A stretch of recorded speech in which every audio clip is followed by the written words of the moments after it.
overdrive something. The normal summarizing use of language. If I'm somewhere and I call my wife and I say, honey, I'll be home for dinner at about 6. She says, okay, see you then. I probably won't say, unless there's unexpected road construction, unless I have a flat tire, unless there's an accident ahead of me, unless a tree falls down, and go through all the things that could go wrong.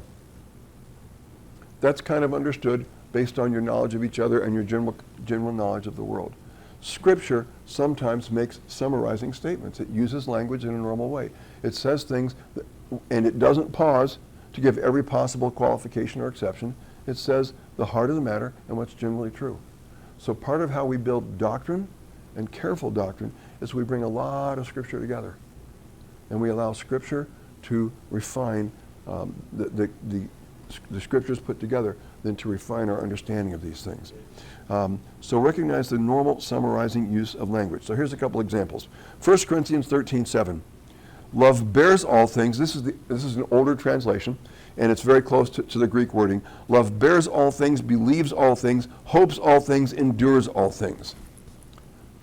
Does love believe all things? Does love believe the devil is going to win?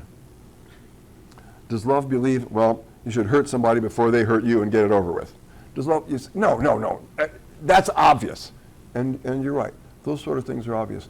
The Apostle Paul is not slowing down to give details and qualifications here.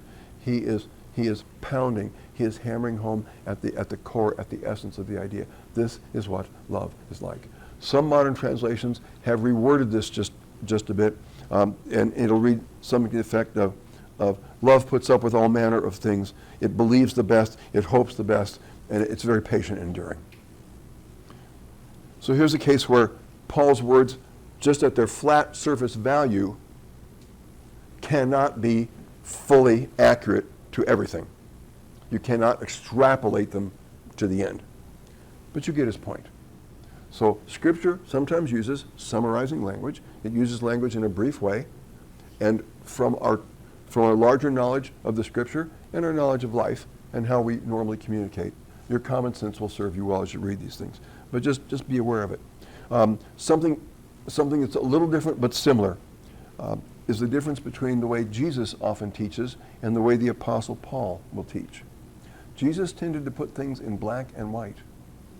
He tended to make the issue stark. So a classic example is the rich young man, Matthew 19:21. The rich young man says he's obeyed all the things that they talk about the law. He says, I've done all these things. And Jesus says, great.